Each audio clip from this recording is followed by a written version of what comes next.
जय हिंद आप सभी को। तो चलिए शुरुआत करते हैं आज के इस क्लास में। ज्ञान बिंदु जीएस एकेडमी का जो न्यू बिहार पुलिस का जो क्वेश्चन बैंक आया है इसी को जो है ना कंप्लीट करने वाले हैं, ठीक है। और इसके पहले एक वीडियो में जो है ना सारा इस बुक का रिव्यू बताया है कि इसमें किस प्रकार क्वेश्चन दिया गया है, कितना सेट है, किस प्रकार सॉल्यूशन है, कितना में जो है ना ये बुक मिल रहा है, इसका प्राइस कितना है, सारा कुछ जो है ना उसका टोटल रिव्यू इस बुक का जो है ना पहले वाले वीडियो में सारा कुछ करवा चुके हैं।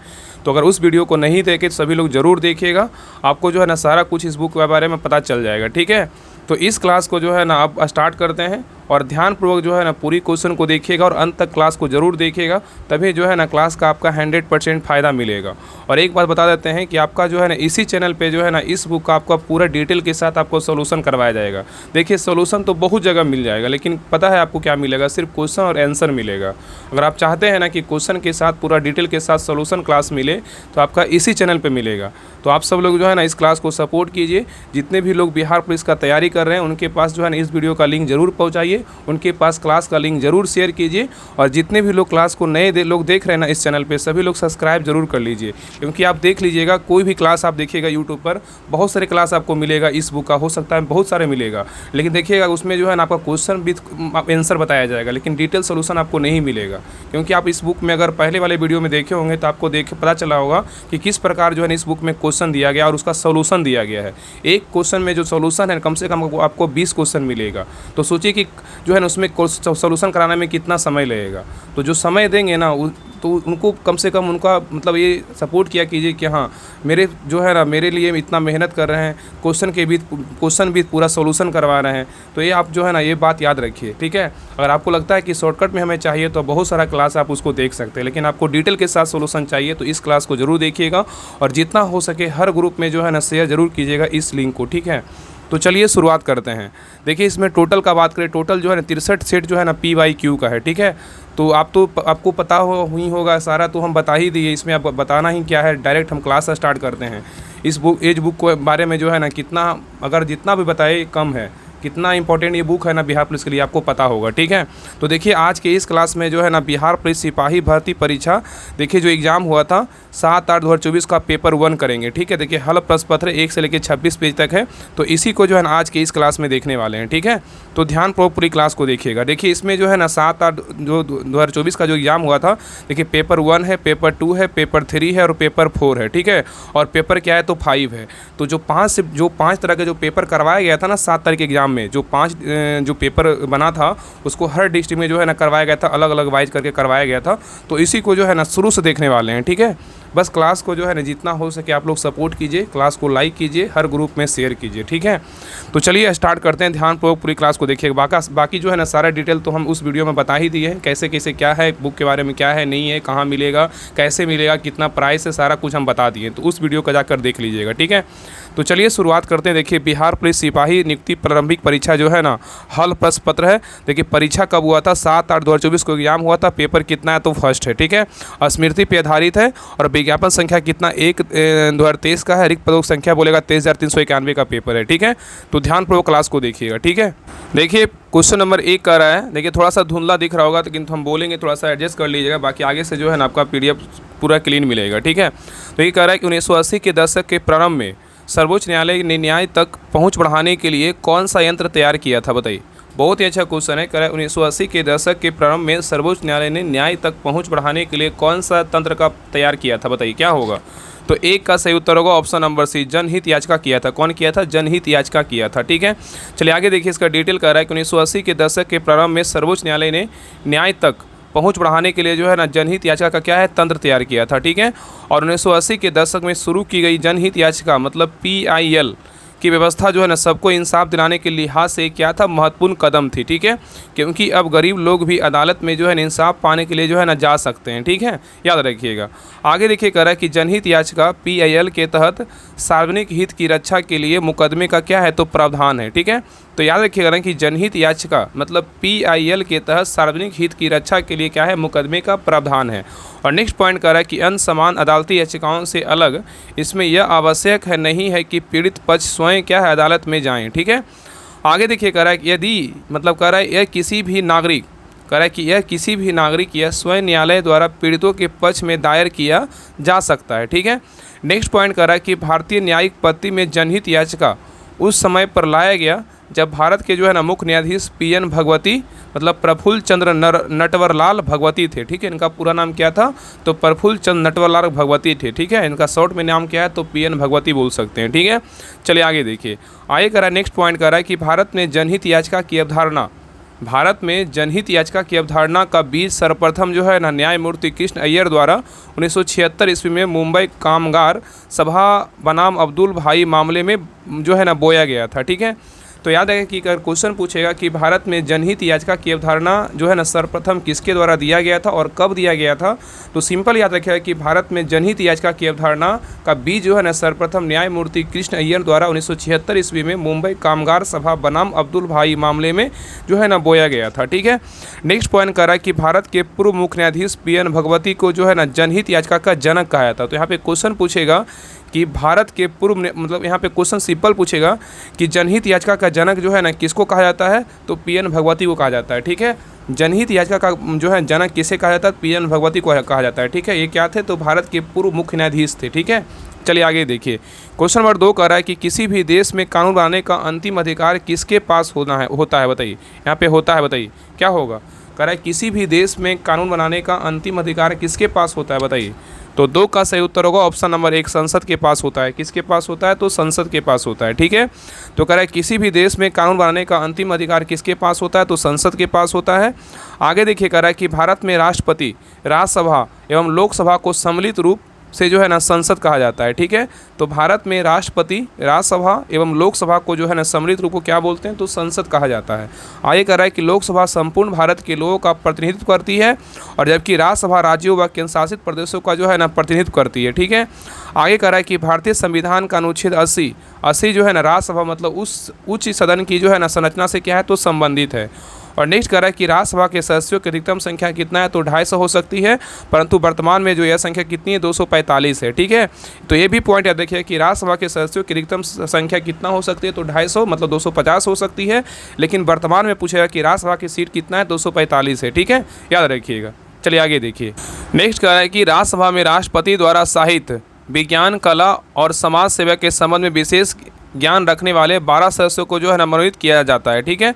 तो राज्यसभा में राष्ट्रपति द्वारा महिला, विज्ञान, कला और समाज सेवा के संबंध में विशेष ज्ञान रखने वाले 12 सदस्यों को जो है ना मनोनीत किया जाता है। ठीक है। और आगे कह रहा है कि वर्तमान समय में उत्तर प्रदेश में राज्यसभा सदस्यों की सीटों की संख्या क्या है? तो 31 है। याद रखिएगा। ठीक है। और क्या है? तो सर्वाधिक भी है। ठीक है। तो याद रखिएगा कि वर्तमान समय में जो है ना उत्तर प्रदेश में राज्यसभा सदस्यों की सीटों की संख्या क्या है? तो सर्वाधिक है। और कितना सीट है? तो 31 सीट है। ठीक है। और नेक्स्ट पॉइंट कर रहा है कि राज्यसभा क्या होता है? एक अस्थायी सदन होता है। राज्यसभा क्या होता है? एक अस्थायी सदन होता है और इसका विघटन कभी भी नहीं हो सकता है। तो क्वेश्चन ये जो है ना बहुत बार पूछा गया कि राज्यसभा कैसी सदन है? तो एक अस्थायी सदन, ये जो है ना कभी विघटन नहीं होता है। ठीक है। मतलब कभी भंग नहीं होता है। आगे कह रहा है राज्यसभा का जो है इसके 1/3 सदस्य प्रति 2 वर्ष बाद क्या होता है? सेवानिवृत्त हो जाते हैं। ठीक है। और नेक्स्ट पॉइंट कर रहा है कि राज्यसभा के सदस्यों का कार्यकाल कितना वर्षों का होता है? 6 वर्ष का होता है। राज्यसभा का कार्यकाल नहीं होता, राज्यसभा का सदस्य का कार्यकाल कितने वर्षों का होता है? तो 6 वर्ष का होता है। ठीक है। और नेक्स्ट कह रहा है कि लोकसभा मतलब निम्न सदन के गठन का प्रावधान भारतीय संविधान के अनुच्छेद कितना में? तो 81 में है। ठीक है। नेक्स्ट पॉइंट कर रहा है कि लोकसभा में सदस्यों की अधिकतम संख्या 550 हो सकती है। तो लोकसभा में सदस्यों की संख्या कितना अधिकतम हो सकती है? तो 550 हो सकती है। ठीक है। और नेक्स्ट है लोकसभा राज्यसभा की तरह स्थायी सदन नहीं है, अर्थात इनका जो है ना इसका विघटन 5 वर्ष या इसके पहले भी हो सकता है। नेक्स्ट कह रहा है कि 42वें संविधान संशोधन अधिनियम 1976 द्वारा लोकसभा की अवधि 5 वर्ष से बढ़ाकर जो है ना 6 वर्ष कर दी गई। ठीक है।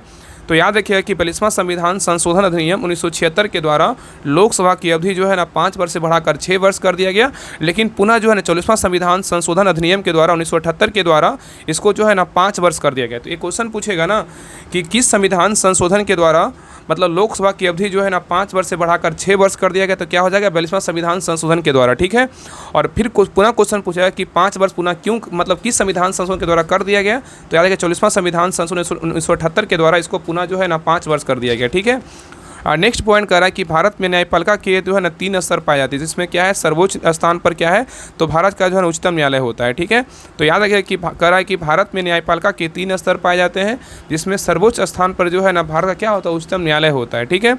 और नेक्स्ट पॉइंट कह रहा है कि सर्वोच्च न्यायालय मतलब सुप्रीम कोर्ट 1935 के भारत शासन अधिनियम द्वारा स्थापित संघीय न्यायालय मतलब फेडरेशन कोर्ट का ही जो है ना प्रतिरूप है, और यह संघीय न्यायालय होने के साथ साथ अंतिम अपीलीय जो है ना न्यायालय भी है। ठीक है, आगे देखिए, आगे कह रहा है कि मूल संविधान में मुख्य न्यायाधीश सहित कुल न्यायाधीशों की संख्या बोलेगा कितना, तो 8 थी। ठीक है, तो मूल संविधान में मुख्य न्यायाधीश सहित कुल न्यायाधीशों की संख्या कितनी थी, तो 8 थी।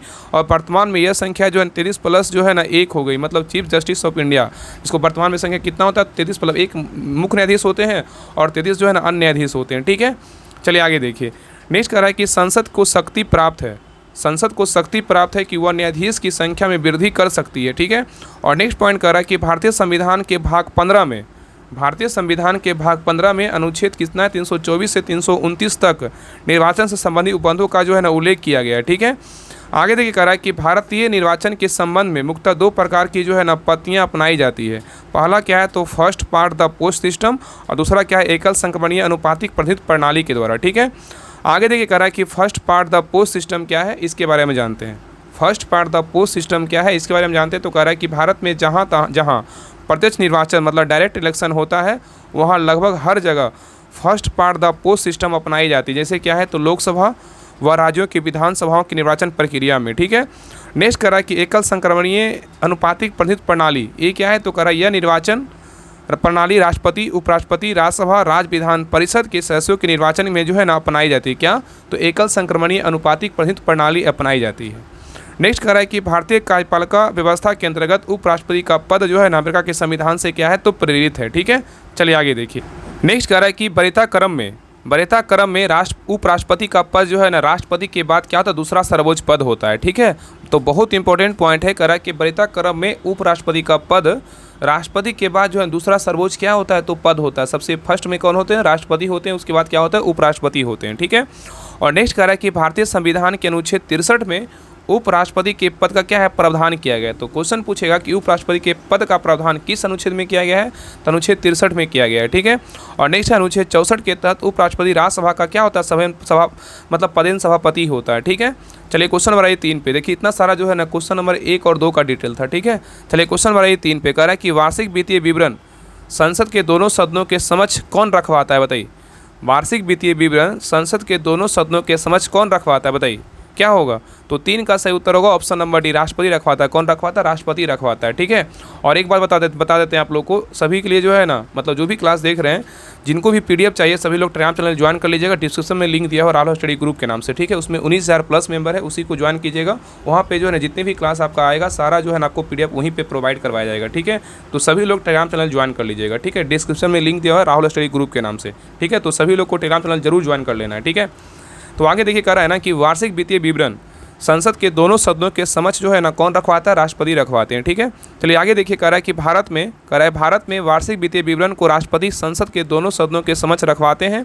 और नेक्स्ट पॉइंट कह रहा है कि वार्षिक वित्तीय विवरण को जो है ना बजट भी कहा जाता है। ठीक है, तो वार्षिक वित्तीय विवरण को जो है ना बजट भी कहा जाता है। और नेक्स्ट पॉइंट कह रहा है कि वार्षिक वित्तीय विवरण में भारत सरकार की अनुमानित आय और व्यय का विवरण होता है। ठीक है, और एवं यह दस्तावेज बजट प्रक्रिया का क्या है, हिस्सा होता है। चलिए आगे देखिए कह रहा है कि वार्षिक वित्तीय विवरण का प्रावधान भारतीय संविधान के अनुच्छेद कितना में, 112 में है। तो वार्षिक वित्तीय विवरण का प्रावधान भारतीय संविधान के किस अनुच्छेद में है, तो 112 में है। और नेक्स्ट पॉइंट कह रहा है कि वित्त मंत्री के नेतृत्व में वित्त मंत्रालय द्वारा आम बजट जो है ना तैयार करवाया जाता है। ठीक है, तो वित्त मंत्री के नेतृत्व में वित्त मंत्रालय के द्वारा आम बजट तैयार करवाया जाता है। और नेक्स्ट पॉइंट कह रहा है कि स्वतंत्र भारत के प्रथम वित्त मंत्री कौन थे, RK षणमुखम सेठी थे। ठीक है, जिन्होंने पहला बजट पेश किया था। तो क्वेश्चन पूछेगा कि स्वतंत्र भारत के प्रथम वित्त मंत्री कौन थे, तो RK षणमुखम सेठी थे, जिन्होंने पहला बजट पेश किया था। ठीक है, चलिए आगे देखिए। नेक्स्ट है अनुच्छेद 75 के 1 मतलब जो है ना राष्ट्रपति द्वारा प्रधानमंत्री की नियुक्ति का प्रावधान करता है। तो क्वेश्चन पूछेगा कि राष्ट्रपति द्वारा प्रधानमंत्री की नियुक्ति का प्रावधान करता है किस अनुच्छेद में, तो 75 का 1 में है। ठीक है, और नेक्स्ट है सर्वाधिक लंबे समय तक प्रधानमंत्री के पद पर रहने वाले प्रधानमंत्री कौन थे, तो पंडित जवाहरलाल नेहरू थे। ठीक है, चलिए आगे देखिए। नेक्स्ट है इंदिरा गांधी, HD देवगौड़ा और क्या है डॉक्टर मनमोहन सिंह राज्यसभा के सदस्य होते हुए क्या है प्रधानमंत्री बने थे। तो याद रखिएगा कि इंदिरा गांधी, HD देवगौड़ा और डॉक्टर मनमोहन सिंह राज्यसभा के सदस्य होते हुए भी क्या है प्रधानमंत्री बने थे। ठीक है, और नेक्स्ट है PV नरसिम्हा राव ऐसे प्रधानमंत्री थे जो पद ग्रहण के समय जो है किसी भी सदन के सदस्य नहीं थे। ठीक है, याद रखिएगा। नेक्स्ट कह रहा है कि 3 प्रधानमंत्री जवाहरलाल नेहरू, लाल बहादुर शास्त्री, श्रीमती इंदिरा गांधी कि मृत्यु जो है उनकी पदावधि के दौरान हो गई थी। तो क्वेश्चन पूछेगा कि कौन ऐसे प्रधानमंत्री थे, कितने थे जिनकी जो है ना मतलब पद पर रहते हुए उनकी मृत्यु जो है ना पदावधि के दौरान हो गया था। तो कौन कौन प्रधानमंत्री थे, तो जवाहरलाल नेहरू थे और लाल बहादुर शास्त्री थे और श्रीमती इंदिरा गांधी थी। ठीक है, चलिए आगे देखिए। नेक्स्ट कह रहा है कि मोरारजी देसाई सबसे अधिक उम्र में और जो है ना राजीव गांधी सबसे कम उम्र में बढ़ने वाले जो है ना प्रधानमंत्री थे। ठीक है, तो सबसे अधिक उम्र में बढ़ने वाले प्रधानमंत्री कौन थे, मोरारजी देसाई थे। सबसे कम बोलेगा तो क्या हो जाएगा, राजीव गांधी हो जाएगा। ठीक है, नेक्स्ट पॉइंट कह रहा है कि लोकसभा के प्रथम अध्यक्ष कौन से, गणेश वासुदेव मावलंकर थे। और नेक्स्ट पॉइंट कह रहा है कि सर्वाधिक लंबे समय तक लोकसभा अध्यक्ष के पद पर रहने वाले अध्यक्ष कौन थे, बलराम जाखड़ थे, जिनका कार्यकाल 9 वर्ष 329 दिनों तक मतलब 1980 से जो है 89 तक चला था। ठीक है, चलिए आगे देखिए। नेक्स्ट कह रहा है कि राष्ट्रपति देश का संवैधानिक प्रधान होता है एवं भारत का जो है ना प्रथम नागरिक भी कहलाता है। ठीक है, तो राष्ट्रपति देश का संवैधानिक प्रधान होता है एवं भारत का जो है ना प्रथम नागरिक भी कहलाता है। ठीक है, और नेक्स्ट है कह रहा है कि भारत के प्रथम राष्ट्रपति कौन थे, डॉक्टर राजेंद्र प्रसाद थे। और भारत की प्रथम महिला राष्ट्रपति कौन थी, तो प्रतिभा देवी सिंह पाटिल थी। और नेक्स्ट है स्वतंत्रता के बाद जन्म लेने वाली भारत की पहली महिला राष्ट्रपति कौन थी, द्रौपदी मुर्मू है, वर्तमान में जो है ना राष्ट्रपति हैं। ठीक है, चलिए आगे देखिए। नेक्स्ट क्वेश्चन नंबर 4 कह रहा है कि सर्वोच्च न्यायालय के मौलिक क्षेत्राधिकार में क्या शामिल है, बताइए। सर्वोच्च न्यायालय के मौलिक क्षेत्राधिकार में क्या शामिल है, बताइए। तो 4 का सही उत्तर होगा ऑप्शन नंबर सी, संघ व राज्यों के बीच विवादों का क्या है, निपटारा शामिल है। ठीक है, चलिए आगे देखिए। कह रहा है कि सर्वोच्च न्यायालय के मौलिक क्षेत्राधिकार में संघ व राज्यों के बीच तथा राज्यों के बीच विवादों का निपटारा क्या है, करवाना शामिल है।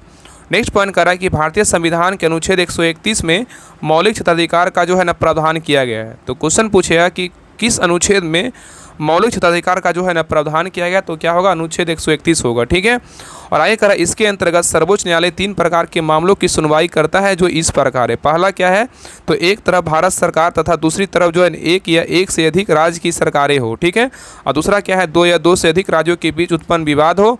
और तीसरा क्या है, तो केंद्र और कोई राज्य या राज्यों का एक तरफ होना एवं एक या अधिक राज्यों क्या है दूसरी तरफ होना। ठीक है, चलिए आगे देखिए। नेक्स्ट है आपराधिक मामले के बारे में बोल रहा है कि पहला पॉइंट कर रहा है यह ऐसी क्रियाओं से संबंधित है। आपराधिक मामले में बारे में कह रहा है कि यह ऐसी क्रियाओं से संबंधित है जिसे कानून में अपराध माना गया है, जैसे चोरी, हत्या, दहेज, उत्पीड़न आदि। ठीक है, और नेक्स्ट कह रहा है कि इसमें FIR दर्ज कराने के बाद पुलिस जांच कर जो है अदालत में केस फाइल करती है। ठीक है, और नेक्स्ट है अपराधी के दोषी पाए जाने पर जेल या जुर्माना या दोनों जो है ना लगाया जा सकता है। ठीक है, नेक्स्ट है दीवानी मामले क्या होता है, तो करा इसका संबंध व्यक्ति विशेष के अधिकारों के उल्लंघन से है। ठीक है, जैसे जमीन विवाद, वस्तुओं की खरीदारी, किराया और क्या है तलाक आदि। ठीक है, नेक्स्ट है प्रभावित पक्ष न्यायालय में एक याचिका क्या है दायर करता है। ठीक है, चलिए आगे देखिए। क्वेश्चन नंबर 5 कर रहा है कि शोभा रिगपा क्या है, बताइए। तो 5 का सही उत्तर होगा ऑप्शन नंबर सी, हिमालय की पारंपरिक दवा पद्धति है। तो शोभा रिगपा क्या है, तो हिमालय की पारंपरिक दवा पद्धति है। ठीक है, तो इसके बारे में कह रहा है कि शोभा रिगपा जो है ना हिमालय की पारंपरिक दवा पद्धति है। और शोभा रिगपा चिकित्सा की एक पारंपरिक पद्धति है जो भारत के हिमालय क्षेत्रों में जो है ना क्या है तो प्रचलित है। आगे कह रहा है यह चिकित्सा पद्धति तिब्बत से आई है और दुनिया भर में सबसे पुरानी चिकित्सा जो है ना परंपराओं में से क्या है तो एक है। नेक्स्ट कह रहा है कि शोभा रिगपा शब्द का अर्थ होता है उपचार का ज्ञान, और यह जो है ना भोटी भाषा से जो है ना लिया गया है। नेक्स्ट है शोभा रिगपा के ज़्यादातर सिद्धांत और अभ्यास आयुर्वेद के समान है, और शोभा रिगपा में इलाज के लिए शरीर का मन के विकास को जो है ना महत्व दिया जाता है। ठीक है, चलिए आगे देखिए। नेक्स्ट है कह रहा है शोभा रिगपा के अभ्यास को विनियमित करने के लिए धर्मशाला में तिब्बती चिकित्सा के लिए जो है ना केंद्रीय परिषद स्थापित है। और नेक्स्ट है शोभा रिगपा के संस्थानों के लिए मुख्य भारतीय केंद्र बोलेगा तो लद्दाख और क्या है तो धर्मशाला है। तो शोभा रिगपा के संस्थानों के लिए मुख्य भारतीय केंद्र क्या है तो लद्दाख और क्या है तो धर्मशाला है। चलिए क्वेश्चन नंबर 6 पे कह रहा है कि प्रधानमंत्री नरेंद्र मोदी ने मार्च 2024 में देश की पहली अंडर वाटर मेट्रो ट्रेन का उद्घाटन कहाँ किया है, बताइए। ये बहुत इंपॉर्टेंट क्वेश्चन है और करेंट अफेयर्स का क्वेश्चन है, बताइए, सबको पता होगा क्या है, बताइए। तो 6 का सही उत्तर होगा ऑप्शन नंबर बी, कोलकाता में किया है। कहाँ किया है, कोलकाता में किया है। ठीक है, तो प्रधानमंत्री नरेंद्र मोदी ने मार्च 2024 में देश की पहली अंडर वाटर मेट्रो ट्रेन का उद्घाटन कहाँ किया है, तो कोलकाता में किया है। ठीक है, तो कह रहा है प्रधानमंत्री नरेंद्र मोदी ने मार्च 2024 में देश की पहली अंडर वाटर मेट्रो का उद्घाटन कहाँ किया है, कोलकाता में किया है। और हुगली नदी के नीचे बनी मेट्रो सुरंग कोलकाता मेट्रो के ईस्ट वेस्ट कॉरिडोर का हिस्सा है और हावड़ा मैदान को जो है एक्सटेंडेड से जोड़ती है। ठीक है, चलिए क्वेश्चन नंबर 7 पे कह रहा है गोलकीपर के रूप में प्रदर्शन के लिए निम्नलिखित में से कौन सा पुरस्कार दिया जाता है, बताइए। गोलकीपर के रूप में प्रदर्शन के लिए निम्नलिखित में से कौन सा पुरस्कार दिया जाता है बताइए। तो 7 का सही उत्तर होगा ऑप्शन नंबर क्या होगा, तो 1 हॉकी इंडिया बलजीत सिंह पुरस्कार दिया जाता है। ठीक है, तो कह रहा है कि गोलकीपर के रूप में प्रदर्शन के लिए हॉकी इंडिया बलजीत सिंह पुरस्कार दिया जाता है और यह पुरस्कार भारत में हॉकी के गोलकीपरों को उनके उत्कृष्ट प्रदर्शन के लिए जो है ना दिया जाता है। ठीक है, चलिए आगे देखिए। आगे कह रहा है कि मेजर ध्यानचंद पुरस्कार भारत में खेलों में उत्कृष्टता के लिए दिया जाने वाला क्या है, तो एक प्रतिष्ठित जो है ना पुरस्कार है। तो मेजर ध्यानचंद पुरस्कार भारत में खेलों में उत्कृष्टता के लिए जो है ना दिया जाने वाला क्या है, तो एक प्रतिष्ठित पुरस्कार है।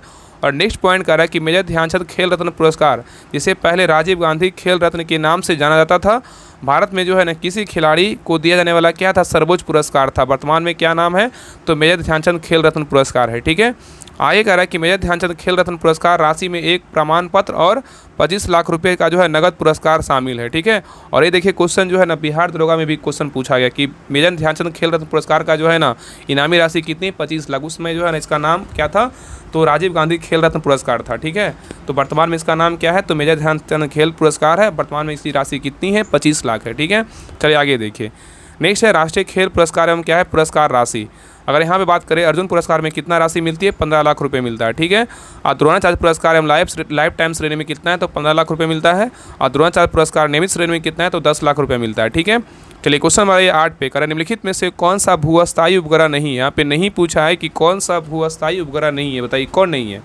तो 8 का सही उत्तर होगा ऑप्शन नंबर डी, क्या है, जुगनू नहीं है, लेकिन जीसैट, हेमसैट और क्या है, एडूसैट है। ठीक है, तो कह रहा है निम्नलिखित में से जुगनू जो है ना भूअस्थायी उपग्रह नहीं है। ठीक है, और जुगनू एक नैनो सैटेलाइट है जिसे इसरो के मार्गदर्शन में IIT कानपुर द्वारा बनाया गया है। और भारत के कुछ प्रमुख भूअस्थायी उपग्रह कौन कौन है, तो इनसैट है, जीसैट है, कल्पना 1 है, एडूसैट और क्या है, हेमसैट है। ठीक है, चलिए आगे देखिए। नेक्स्ट क्वेश्चन नंबर 9 कह रहा है कि सामा चकेवा बिहार का एक त्यौहार है और यह त्यौहार इस रिश्ते को समर्पित है। बताइए किस रिश्ते को समर्पित है, बताइए। कह रहा है सामा चकेवा बिहार का एक त्यौहार है, यह त्यौहार किस रिश्ते को समर्पित है, बताइए। तो 9 का सही उत्तर होगा ऑप्शन नंबर सी, भाई और किसका है, बहन का है। ठीक है, तो सामा चकेवा बिहार का एक त्यौहार है, यह त्यौहार भाई बहन के रिश्ते को क्या है, समर्पित है। ठीक है, और यह त्यौहार प्रत्येक वर्ष कार्तिक माह के शुक्ल पक्ष की सप्तमी से पूर्णमासी तक जो है ना मनाया जाता है। ठीक है, और नहीं देखिए कह रहा है कि बिहार के अन्य लोक नाट्य क्या है, देखिए इसके बारे में। तो देखिए कह रहा है कि विदेशिया के बारे में कह रहा है। पहला क्या है, विदेशिया कहाँ का है, बिहार का ही है। ठीक है, तो कह रहा है भोजपुर क्षेत्र में अत्यंत लोकप्रिय इस नाट्य में महिला पात्र की भूमिका पुरुष कलाकारों द्वारा जो है निभाया जाता है। ठीक है, नेक्स्ट है जट जटिन। तो कह रहा है इसमें क्या होता है, केवल अभिभावकों द्वारा इस लोक नाट्य में जट जटिन के वैवाहिक जीवन को प्रदर्शित किया जाता है। ठीक है, नेक्स्ट क्या है, डोमकच। डोमकच क्या है, तो कह रहा है यह नाट्य घर आंगन में ही बारात जाने के बाद वह अन्य विशेष अवसरों पर विवाहित महिलाओं द्वारा जो है ना प्रस्तुत किया जाता है। और इस लोक नाट्य और सार्वजनिक प्रदर्शन नहीं किया जाता है। ठीक है, क्योंकि इसके अंतर्गत हास परिहास, अश्लील हाव भाव तथा संवाद को जो है ना प्रदर्शित किया जाता है। ठीक है, चलिए आगे देखिए। क्वेश्चन नंबर 10 कह रहा है कि ताजमहल का वास्तुकार कौन था, बताइए। ताजमहल का वास्तुकार कौन था, बताइए क्या होगा। तो 10 का सही उत्तर होगा ऑप्शन नंबर 1, उस्ताद अहमद लाहौरी थे। कौन थे, उस्ताद अहमद लाहौरी थे। ठीक है, तो कह रहा है कि ताजमहल का वास्तुकार उस्ताद अहमद लाहौरी था, जबकि डिजाइन उस्ताद ईसा ने बनाया था। ठीक है, आगे कह रहा है कि शाहजहाँ के कार्यकाल को वैभव और पराकाष्ठा के कारण मुगल काल का जो है ना स्वर्ण काल कहा जाता है। ठीक है, तो कह रहा है कि शाहजहाँ के कार्यकाल को वैभव और पराकाष्ठा के कारण मुगल काल का स्वर्ण काल कहा जाता है। ठीक है, अंत के बारे में ये कह रहा है कि शाहजहाँ ने 24 फरवरी 1628 को अपना राज्याभिषेक आगरा में करवाया था। ठीक है, तो शाहजहाँ ने 24 फरवरी 1628 को अपना राज्याभिषेक कहाँ करवाया था, तो आगरा में करवाया था। और नेक्स्ट कह रहा है कि आगरा में मोती मस्जिद का निर्माण शाहजहाँ द्वारा जो है ना करवाया गया था। ठीक है, और नेक्स्ट देखिए पॉइंट कर रहा है कि शाहजहाँ के काल में आए प्रमुख यात्री कौन कौन थे। ठीक है, देखिए पहला कौन था, तो फ्रांसीसी यात्री वर्नियर और क्या था, टेवेर्नियर था। ठीक है, और दूसरा कौन था, मनुची, जो कहाँ का था, इटली का था।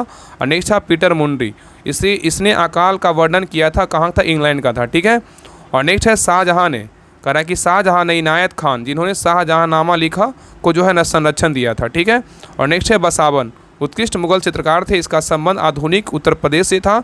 इन्हें अकबर के समय का सर्वोत्कृष्ट चित्रकार जो है ना माना जाता है। ठीक है, चलिए आगे देखिए।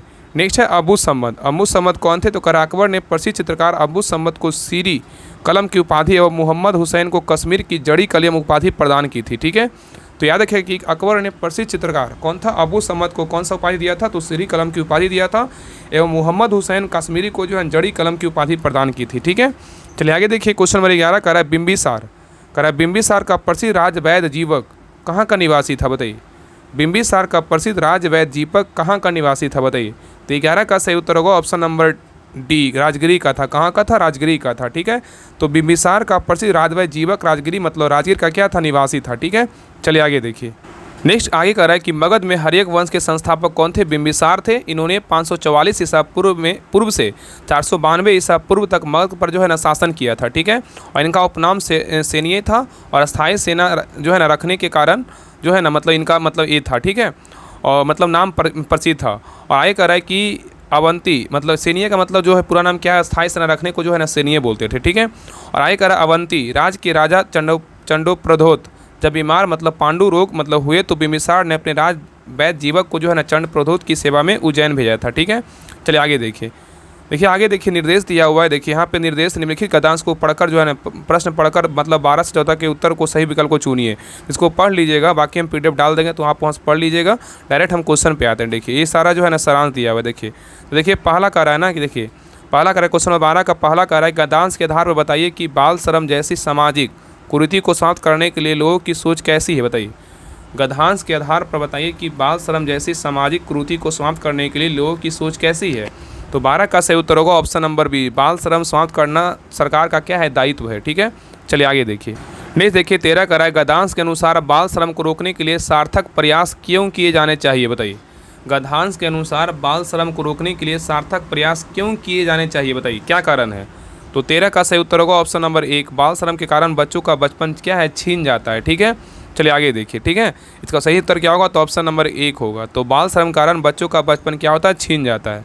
चलिए क्वेश्चन नंबर 14 पे करा हुआ काम जो बच्चों के उनके बचपन, उनकी क्षमता और उनकी गरिमा से वंचित करता है, जो शारीरिक और मानसिक विकास के लिए हानिकारक है, उपयुक्त परिभाषा का संबंधित है, किससे बताइए।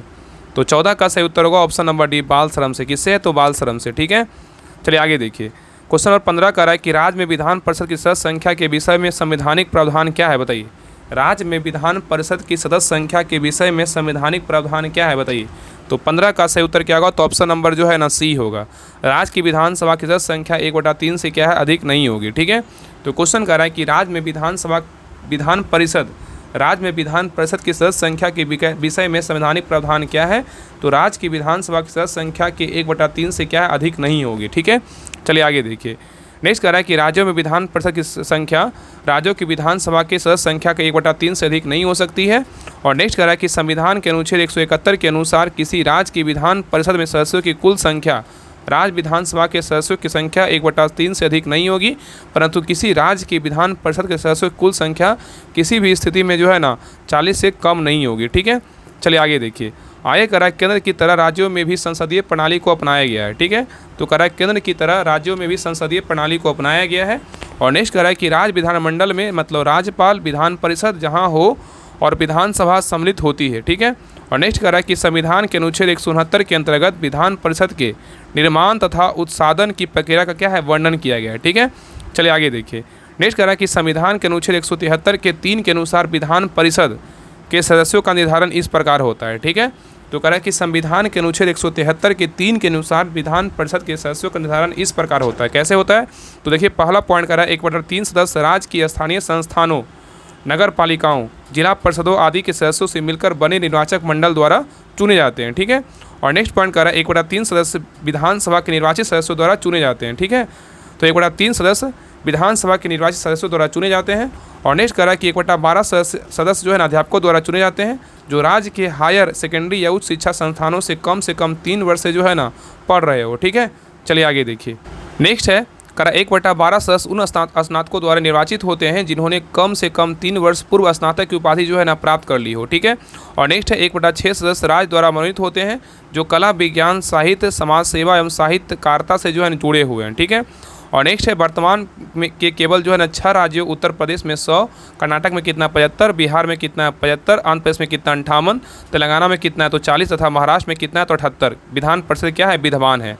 तो उत्तर प्रदेश में कितना विधान परिषद सीटें हैं तो 100 है, कर्नाटक में बोला विधान परिषद कितना सीट है तो 75 है, बिहार में 75 है, आंध्र प्रदेश में बोलेगा तो 58 है, तेलंगाना में कितना है तो 40 है, और महाराष्ट्र में विधान परिषद की सीट कितना है तो 78 है। ठीक है, याद रखिएगा। आगे कह रहा है कि विधान परिषद की किसी भी बैठक के लिए कम से कम जो है ना 10 या विधान परिषद के कुल सदस्यों का 10वांश मतलब 1/10 इनमें से जो भी अधिक हो गणपूर्ति होगा। ठीक है, चलिए आगे देखिए। क्वेश्चन नंबर 16 कह रहा है कि संविधान सभा के चुनाव हुए थे, बताइए कब हुए थे। संविधान सभा के चुनाव हुए थे, कब हुआ था बताइए। तो 16 का सही उत्तर होगा ऑप्शन नंबर 1, जुलाई 1946 में हुआ था। तो कह रहा है संविधान सभा के चुनाव जुलाई 1946 में हुआ था। तो संविधान सभा के चुनाव कब हुआ था, जुलाई 1946 में हुआ था। और कैबिनेट मिशन योजना को मुस्लिम लीग ने 6 जून 1946 ईस्वी और कांग्रेस ने 25 जून 1946 को स्वीकार किया था, ठीक है। आगे कह रहा है कैबिनेट मिशन योजना को स्वीकार किए जाने के पश्चात, कैबिनेट मिशन योजना को स्वीकार किए जाने के पश्चात संविधान के निर्माण के लिए हुए चुनाव, मतलब जुलाई 1946 में कांग्रेस ने 214 समान जो स्थानों में से 208 स्थान प्राप्त किए और मुस्लिम लीग ने 78 मुस्लिम स्थानों में से 73 स्थान जो है ना प्राप्त किए, ठीक है। आगे देखिए कह रहा है कांग्रेस को 4 सिख सदस्यों का भी जो क्या है समर्थन प्राप्त हुआ है। और नेक्स्ट कह रहा है कि जवाहरलाल नेहरू के नेतृत्व में अंतरिम सरकार का गठन कब हुआ था, तो 2 सितंबर 1946 को हुआ था, ठीक है।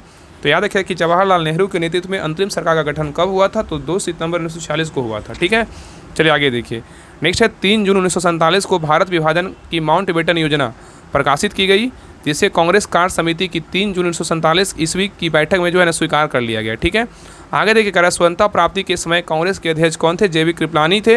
एवं क्या ब्रिटेन के प्रधानमंत्री कौन थे, क्लेमेंट एटली थे, जो क्या थे लेबर पार्टी से थे, ठीक है। चलिए आगे देखिए। नेक्स्ट कह रहा है कि सर्वोच्च न्यायालय, क्वेश्चन नंबर 17 कह रहा है कि सर्वोच्च न्यायालय व उच्च न्यायालयों के न्यायाधीशों को पद से कौन हटा सकता है, बताइए। सर्वोच्च न्यायालय व उच्च न्यायालय के न्यायाधीशों को पद से कौन हटा सकता है, बताइए। तो 17 का सही उत्तर होगा ऑप्शन नंबर डी, राष्ट्रपति, यदि दोनों सदन द्वारा प्रस्ताव पारित हो, ठीक है। तो कह रहा है कि सर्वोच्च न्यायालय व उच्च न्यायालय के न्यायाधीशों को पद से राष्ट्रपति हटा सकते हैं यदि संसद के दोनों सदनों द्वारा यह प्रस्ताव पारित हो, ठीक है। आगे कह रहा है अनुच्छेद 124 के 5 के तहत संसद विधि द्वारा न्यायाधीशों को हटाए जाने संबंधी प्रक्रिया क्या है, उपबंध कर सकती है, ठीक है। आगे कह रहा है न्यायाधीशों को हटाए जाने की प्रक्रिया की शुरुआत संसद के किसी भी सदन में की जा सकती है, ठीक है। नेक्स्ट कह रहा है यह प्रस्ताव यदि लोकसभा में शुरुआत होती है तो 100 सदस्यों के हस्ताक्षर के अध्यक्ष देने के बाद ही प्रस्ताव जो है ना पेश हो सकता है, ठीक है। आगे कह रहा है यह प्रस्ताव यदि राज्यसभा से शुरुआत होती है तो 50 सदस्यों के हस्ताक्षर से सभापति को देने के बाद ही प्रस्ताव जो है ना पेश हो सकता है, ठीक है। चलिए आगे देखिए। नेक्स्ट है कर न्यायाधीशों को हटाए जाने से संबंधित प्रस्ताव यदि दोनों सदनों द्वारा अलग अलग कुल सदस्य संख्या के बहुमत तथा उपस्थित व मतदान करने वाले 2/3 मतलब 2/3 सदस्यों के बहुमत से जो है ना पारित हो जाए तो उसे राष्ट्रपति के पास जो है ना भेजा जाता है, ठीक है, याद रखिएगा।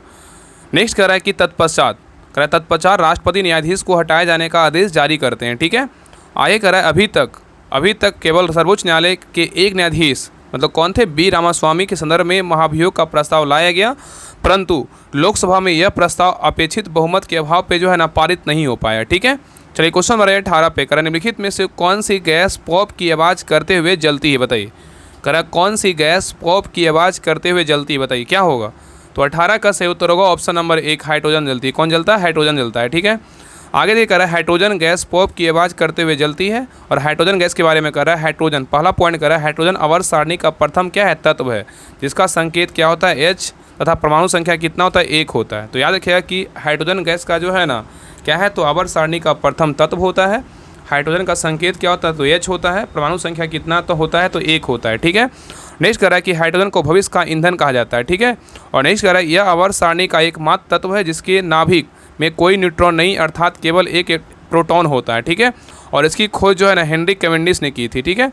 और नेक्स्ट है हाइड्रोजन का उपयोग कहाँ कहाँ होता है, याद रखिएगा कि वनस्पति घी के निर्माण में हाइड्रोजन गैस का प्रयोग होता है। और नेक्स्ट है द्रव हाइड्रोजन रॉकेट ईंधन के रूप में प्रयुक्त होता है, किसका, तो हाइड्रोजन का प्रयोग होता है, ठीक है। और नेक्स्ट है ईंधन सेल में विद्युत ऊर्जा बनाने में ईंधन के रूप में हाइड्रोजन का प्रयोग होता है, ठीक है। आगे देखिए नाइट्रोजन के बारे में जानते हैं। तो कह रहा है नाइट्रोजन एक रंगहीन एवं गंधहीन गैस है, ठीक है। तो नाइट्रोजन क्या है, तो नाइट्रोजन एक रंगहीन एवं गंधहीन गैस है जो पृथ्वी के वायुमंडल का प्रमुख घटक कितना है, तो 78% है। और नेक्स्ट पॉइंट कर रहा है कि नाइट्रोजन यूरिया नामक कार्बनिक यौगिक का प्रमुख अवयव है जो यूरिया में जो है ना 40% तक क्या है पाई जाती है।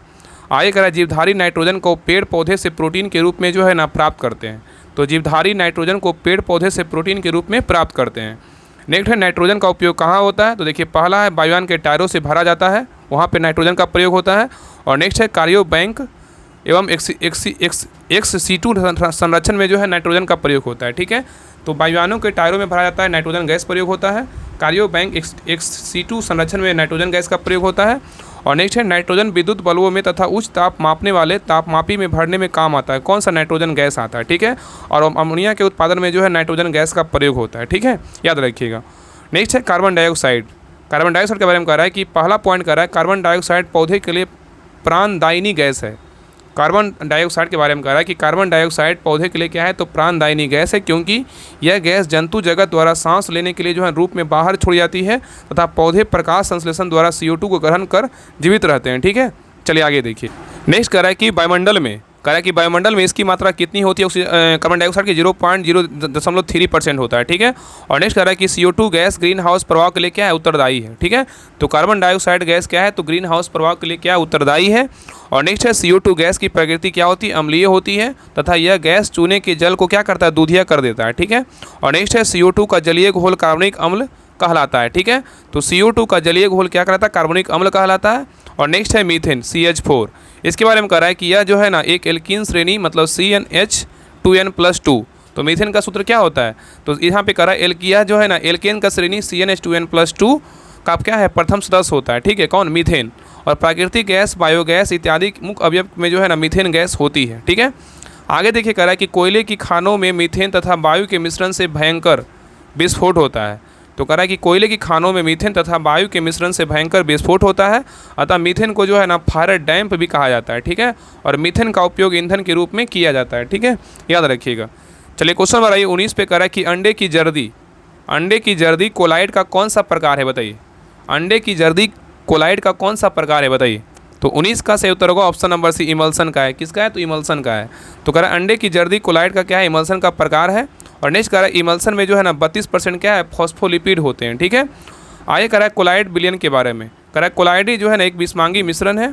कोलाइड के कणों का आकार जो है 10⁻5 सेंटीमीटर और क्या है 10 से लेकर जो है 10⁻7 सेंटीमीटर के बीच जो है इतना छोटा होता है। ठीक है, और कि एक पृथक के रूप में आंखों से जो है ना नहीं देखे जा सकते हैं। ठीक है, आगे कह रहा है कोलाइडी के कण प्रकाश की किरण को फैलाते हैं। कोलाइडी के कण प्रकाश की किरण को फैलाते तथा मार्ग को क्या करते हैं, दृश्य बनाते हैं। और नेक्स्ट पॉइंट कह रहा है कि जब कोलाइड के कण को शांत छोड़ दिया जाता है तब ये कण तल पर बैठते हैं अर्थात अस्थायी होते हैं। तो कह रहा है कि जब कोलाइड के कण शांत छोड़ दिया जाता है तो तब ये कण तल पर बैठते हैं अर्थात अस्थायी होते हैं। ठीक है, और नेक्स्ट पॉइंट कह रहा है कि ये छानन विधि द्वारा मिश्रण से पृथक नहीं किया जा सकते हैं, किंतु अपकेंद्रीयकरण तकनीक द्वारा जो है ना पृथक किया जा सकते हैं। ठीक है, जैसे कोलाइड के क्या है समान उदाहरण देखिए दिया हुआ है। ठीक है, तो देखिए कोलाइड के समान उदाहरण क्या क्या है, देखिए द्रव, यहाँ देखिए परिस्थितिकी क्या है, प्रशिक्षित प्रवस्था है, प्रक्षेपण माध्यम है, और क्या है प्रकार है, और क्या है उदाहरण है। तो प्रक्षिप्त जो है ना प्रवस्था में क्या है, तो द्रव है, प्रक्षेपण माध्यम में क्या है, तो गैस है, और प्रकार क्या होगा, एरोसोल होगा, और क्या उदाहरण में क्या है, तो कोहरा, बादल, क्या है, कुहासा है। ठीक है, और ठोस में देखिए ठोस है, फिर क्या है, गैस है, प्रक्षेपण माध्यम, और प्रकार क्या है, ठोस का प्रकार क्या है, एरोसोल है, उदाहरण में क्या है, धुआं, स्वचालित वाहन का क्या है, निथार है। और गैस में क्या है, तो गैस क्या है, प्रक्षेपण माध्यम, तो द्रव है, प्रकार बोलेगा तो क्या है, फोम है, उदाहरण में क्या है, तो सेविंग, और क्या है, क्रीम है। ठीक है, नेक्स्ट द्रव में क्या है, देखिए प्रक्षेपण माध्यम क्या है, तो द्रव है, प्रकार बोलेगा तो इमल्सन है, और इमल्सन का उदाहरण क्या है, दूध, फेस और फेस क्रीम है। ठीक है, ठोस में बोलेगा तो द्रव, सोल, और क्या है, मैग्नीशियम, मिल्क, और क्या है, कीचड़ है। गैस को बोले में प्रक्षेपित प्रवस्था में क्या है, गैस है, प्रक्षेपण माध्यम में क्या है, ठोस है, प्रकार बोलेगा तो फोम है, फोम में कौन है, फोम, रबड़, स्पंज, और क्या है, प्यूमिस है। ठीक है, नेक्स्ट है द्रव में ठोस, जेल में क्या है, जेली, पनीर, मक्खन है।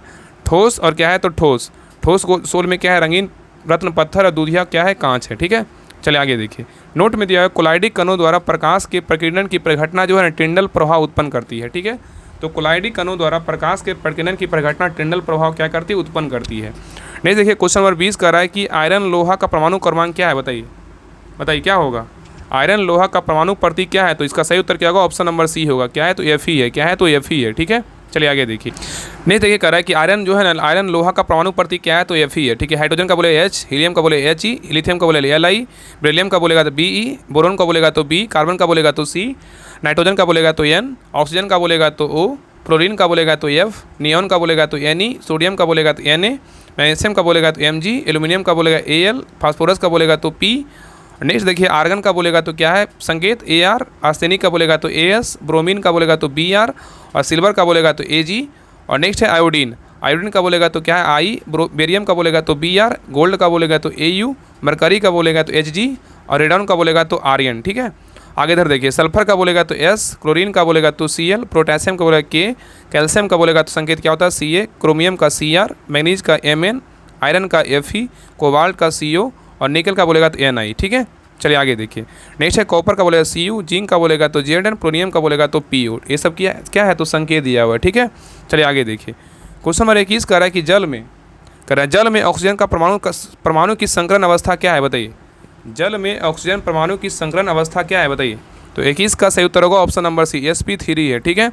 तो कह रहा है कि जल में ऑक्सीजन परमाणु की संकरण अवस्था sp3 है। इसका मतलब है कि ऑक्सीजन परमाणु एक जो है ना 2s और 3 2p कक्षकों को मिलाकर 4 संकर कक्ष बनाता है, और ये संकर कक्षक ऑक्सीजन परमाणु के चारों ओर क्या है चतुष्फलकीय ज्यामितीय में क्या व्यवस्थित होते हैं, ठीक है। आगे कह रहा है जल का अणुसूत्र जो है ना H2 होता है, और शुद्ध जल जो है ना उदासीन होता है, अर्थात इसका pH मान कितना होता है 7 होता है। और नेक्स्ट पॉइंट कर रहा है कि 4 डिग्री सेल्सियस तापमान पर जल का घनत्व अधिकतम तथा आयतन क्या होता है न्यूनतम होता है। तो 4 डिग्री सेल्सियस पर जो है ना तापमान पर जल का घनत्व क्या होता है अधिकतम होता है, और आयतन क्या होता है तो न्यूनतम होता है, ठीक है। नेक्स्ट कर रहा है कि जल के प्रकार के बारे में कर रहा है। तो पहला क्या है कठोर जल, मतलब हार्ड वाटर। हार्ड वाटर क्या है तो कर रहा है यह साबुन के साथ फेन उत्पन्न नहीं करता। जो हार्ड वाटर होता है ना उस साबुन के साथ क्या करता है फेन उत्पन्न नहीं करता है। इसमें कैल्शियम और मैग्नीशियम के क्लोराइड, सल्फेट व क्या कार्बोनेट क्या घुले रहते हैं, ठीक है। नेक्स्ट है मृदु जल। मृदु जल क्या है तो कर रहा है कि यह जो है ना सॉफ्ट वाटर, यह साबुन के साथ आसानी से जो है ना फेन उत्पन्न करता है, और यह जल पीने की दृष्टि से क्या है उपयुक्त होता है, ठीक है।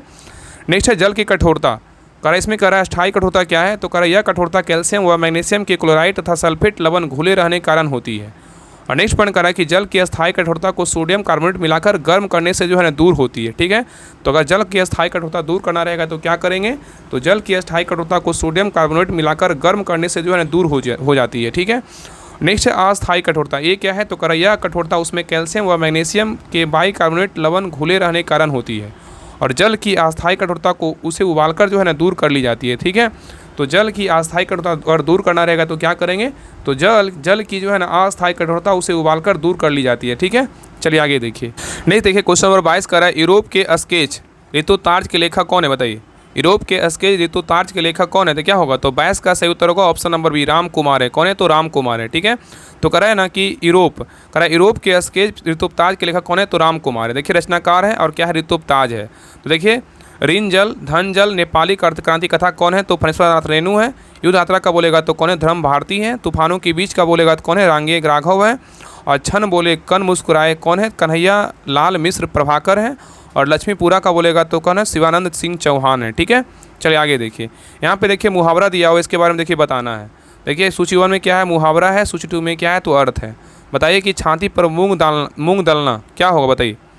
छाती पर मूंग दलना क्या होगा तो क्या हो जाएगा, तो साथ रहकर जो है ना परेशान करना, ठीक है। छाती पर पत्थर रखना बताइए क्या होगा, तो छाती पर पत्थर रखना के क्या होगा, तो यार ऐसा क्या होगा, तो धैर्यपूर्वक जो है ना कष्ट सहना, ठीक है। और छाती पर सांप लौटना बताइए क्या होगा, तो छाती पर सांप लौटना क्या होगा बताइए, तो छाती पर सांप लौटना क्या होगा बताइए, क्या हो जाएगा, तो ईर्ष्या करना, क्या होगा ईर्ष्या करना, ठीक है। और छाती ठोकना क्या हो जाएगा, तो छाती ठोकना क्या हो जाएगा, तो कठिन कार्य हेतु प्रतिज्ञा करना, ठीक है। इसका सही उत्तर क्या होगा, तो ऑप्शन नंबर सी होगा। चलिए आगे देखिए छाती पर क्या है मूंग दलना, साथ रहकर परेशान करना, छाती पर पत्थर रखना, धैर्यपूर्वक कष्ट सहना, छाती पर सांप लौटना, ईर्ष्या करना, और छाती ठोकना का अर्थ क्या होता है कठिन कार्य हेतु प्रतिज्ञा करना, ठीक है। चलिए आगे देखिए मुहावरा दिया हुआ है परीक्षा उपयोगी महत्वपूर्ण मुहावरा में उसका अर्थ है। देखिए डूबते हुए तिनके का सहारा क्या है, संकट में पड़े को थोड़ी मदद करना, तिनकों को पहाड़ करना, क्या है छोटी बात को बड़ी बनाना, ठीक है। दिन दुगनी रात चौगुनी का अर्थ क्या होता है खूब उन्नति करना। दूध का दूध पानी का पानी क्या है निष्पक्ष न्याय, ठीक है। गंगा लाभ होना क्या है तो मर जाना। नेक्स्ट है कपास ओटना, संसारिक काम धंधों में जो है लगे रहना, ठीक है। कमर कसना का मतलब क्या होता है दृढ़ संकल्प करना। नाक पर मक्खी ना बैठने देना, खरे स्वभाव का होना। उल्लू सीधा करना, अपना स्वार्थ साधना। एक आंख से देखना, समान भाव रखना, ठीक है। ओस के मोती का अर्थ क्या होता है क्षण भंगुर होता है, ठीक है। ओखली में सिर देना, इसका मतलब क्या होता है इच्छापूर्व किसी झंझट में पड़ना, ठीक है। चलिए आगे देखिए क्वेश्चन नंबर 25 कह रहा है निम्नलिखित में से कौन सा समास बिगड़ा नहीं है बताइए। कह रहा है निम्नलिखित में से कौन सा समास बिगड़ा नहीं है बताइए, कौन नहीं है बताइए, इसमें कौन नहीं है। तो 24 का सही उत्तर क्या होगा ऑप्शन नंबर 1 राजसभा क्या है, राजसभा क्या है तो राजा के लिए सभा है, ये क्या है तो गलत है, ठीक है ये सही नहीं है। लेकिन गुरु दक्षिणा मतलब क्या है, गुरु के लिए दक्षिणा सही है। मुक्त ऋण मतलब क्या है, ऋण से मुक्त। और सेनानायक का मतलब क्या है, सेना का नायक, ये क्या है बी सी डी सही, लेकिन ए क्या है तो गलत है, ठीक है। चलिए आगे देखिए। नेक्स्ट कह रहा है कि कह रहा है राजसभा जो है राजा के लिए सभा, यह समास विग्रह सही नहीं है। राजसभा का समास विग्रह क्या है? राजा की सभा होता है। क्या होता है? राजा की सभा होता है। ठीक है। नेक्स्ट करा है क्वेश्चन 25 करा है कि डैश ने कोशिका में स्थित तरल जैविक पदार्थ को जीव द्रव का नाम दिया। किसने दिया बताइए? तो 25 का सही उत्तर होगा ऑप्शन नंबर 1, जेई पुरकिंजे दिया। ठीक है। तो जेई पुरकिंजे ने कोशिका में स्थित तरल जैविक पदार्थ को जीव द्रव का नाम दिया। ठीक है। तो कह रहा है जेई पुरकिंजे ने सन 1839 में कोशिका में स्थित तरल जैविक पदार्थ को जो है ना जीव द्रव का नाम दिया। ठीक है। और जीव द्रव एक तरल गाढ़ा लसलसा पारभासी वजनयुक्त व क्या है रंगहीन पदार्थ है। ठीक है। और नेक्स्ट पॉइंट कर रहा है कि जीवों की सारी जैविक क्रियाएं जीव द्रव के रूप में जीव द्रव के द्वारा ही होती है। ठीक है। तो कह रहा है कि जीवों की सारी जैविक क्रियाएं जीव द्रव के द्वारा ही होती है। और नेक्स्ट कह रहा है जिस कारण से इसे जीवन का भौतिक आधार भी कहते हैं। ठीक है। और नेक्स्ट पॉइंट कर रहा है कि जीव द्रव का लगभग 80% भाग क्या होता है? तो जल होता है। तो जीव द्रव का लगभग 80% भाग क्या होता है? जल होता है। और आगे करा जीव द्रव में अकार्बनिक एवं कार्बनिक अणुओं का क्या अनुपात कितना? 81:19 का होता है। ठीक है। और जीव द्रव का 99% भाग 4 तत्वों से मिलकर बना होता है। एक क्या है? ऑक्सीजन 76%, कार्बन 10.5%, हाइड्रोजन बोलेगा तो 10%, नेक्स्ट क्या है? नाइट्रोजन तो 2.5%। इन चारों तत्व से जो है ना जीव द्रव का निर्माण होता है। ठीक है। चलिए आगे देखिए क्वेश्चन नंबर 26 करा निम्नलिखित में से कौन सा सरल अस्थायी उत्तक पादप के भागों को क्या करता है? आंतरिक शक्ति प्रदान करता है। बताइए क्या होगा? करा निम्नलिखित में से कौन सा सरल उत्तक अस्थायी उत्तक के पादप के भागों को यांत्रिक शक्ति प्रदान करता है? बताइए। तो 26 का सही उत्तर होगा ऑप्शन नंबर 1, एस्केलेन काइमा है। क्या है? एस्केलेन काइमा है। ठीक है। तो कह रहा है एस्केलेन काइमा मतलब द्रव्य उत्तक नामक सरल अस्थायी उत्तक पादप के भागों को यांत्रिक शक्ति प्रदान करता है। और एस्केलेन काइमा मतलब द्रव्य उत्तक लंबी सरकरी कोशिकाएं होती है। इन कोशिकाओं की भित्ति मोटी तथा क्या है? लिग्निनी होती है। अधिकांशतः ये मृत होते हैं और इनमें प्लोरोप्लास्ट जो है ना प्रोटोप्लास्ट नहीं होता है। ठीक है। और नेक्स्ट कह रहा है एस्केलेन काइमा द्रव्य उत्तक मनुष्य के लिए अत्यंत उपयोगी होती है। इनके उदाहरण क्या है? जूट, पटवा और क्या है? आदि। ठीक है। चलिए आगे देखिए उत्तक और क्या है संबंधित कार्य है।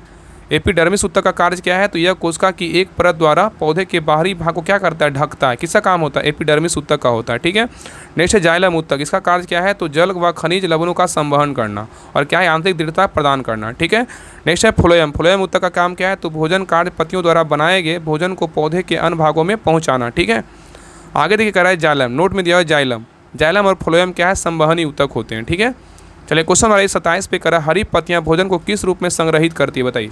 हरी पत्तियां भोजन को किस रूप में संग्रहित करती है? बताइए।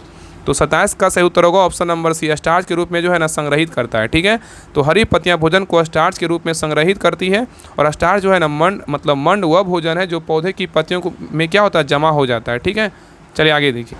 आगे कह रहा है कि स्टार्च मतलब मंड एक क्या है? पॉलीमेरिक कार्बोहाइड्रेट है जिसमें ग्लाइकोलिसिड बॉन्ड द्वारा बड़ी संख्या में ग्लूकोज इकाइयाँ शामिल है। यह प्रकाश संश्लेषण का क्या है? अंतिम उत्पाद है। नेक्स्ट कह रहा है कि प्रकाश संश्लेषण में सर्वाधिक प्रभावकारी क्या है? तो लाल रंग है। प्रकाश संश्लेषण में सर्वाधिक प्रभावकारी क्या है? तो लाल रंग है। और प्रकाश संश्लेषण की क्रिया कृत्रिम प्रकाश में भी क्या है? होती है। ठीक है।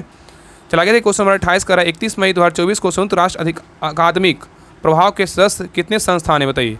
कह रहा है 31 मई 2024 को संयुक्त राष्ट्र अकादमिक प्रभाव के सदस्य कितने संस्थान है? बताइए। तो 28 का सही उत्तर होगा ऑप्शन नंबर डी, 1645 है। ठीक है। तो कह रहा है 31 मई 2024 संयुक्त राष्ट्र अकादमिक प्रभाव यूनाइटेड नेशन एकेडमिक इम्पैक्ट के 1645 जो है संस्थान सदस्य एवं क्या है? 156 देश सदस्य हैं। UNAI संयुक्त राष्ट्र शैक्षणिक प्रभाव उच्च शिक्षा छात्रवृत्ति और अनुसंधान के संस्थानों को संयुक्त राष्ट्र और एक दूसरे के साथ जो है ना संरेखित करने की क्या एक संयुक्त राष्ट्र पहल है। और इसका गठन कब हुआ था? 18 नवंबर 2010 को किया गया था।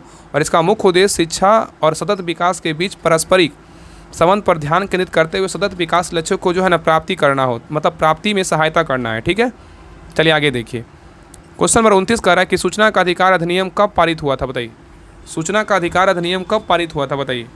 तो 29 का सही उत्तर होगा ऑप्शन नंबर सी, 2005 में जो है ना पारित किया गया था। ठीक है। आगे कह रहा है सूचना का अधिकार अधिनियम वर्ष 2005 में पारित हुआ था। और सूचना का अधिकार अधिनियम 2005 द्वारा केंद्रीय सूचना आयोग की स्थापना की गई थी। ठीक है।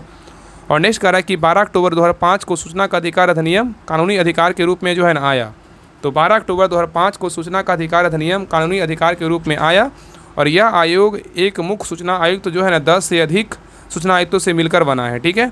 आगे कह रहा है मुख्य सूचना आयुक्त एवं अन्य आयुक्तों की नियुक्ति राष्ट्रपति एक समिति मतलब प्रधानमंत्री, लोकसभा का विपक्ष का नेता और केंद्रीय मंत्रिमंडल का एक मंत्री की सिफारिश पर जो है ना करता है। नेक्स्ट कह रहा है कि राष्ट्रपति मुख्य सूचना आयुक्त एवं अन्य आयुक्तों को उनके पद से क्या है? पदमुक्त भी कर सकते हैं। ठीक है। नेक्स्ट कह रहा है कि भारत का पहला मुख्य सूचना आयुक्त कौन थे? वजाहत हबीबुल्ला थे। तो भारत का पहला मुख्य चुनाव आयुक्त कौन थे? वजाहत हबीबुल्ला थे। और नेक्स्ट कह रहा है कि वर्तमान में भारत के मुख्य सूचना आयुक्त कौन है? हीरालाल कौन है? समारिया हैं। ठीक है, तो वर्तमान में भारत के मुख्य सूचना आयुक्त कौन है? हीरालाल क्या है? समारिया हैं। ठीक है, याद रखिएगा। चलिए आगे देखिए।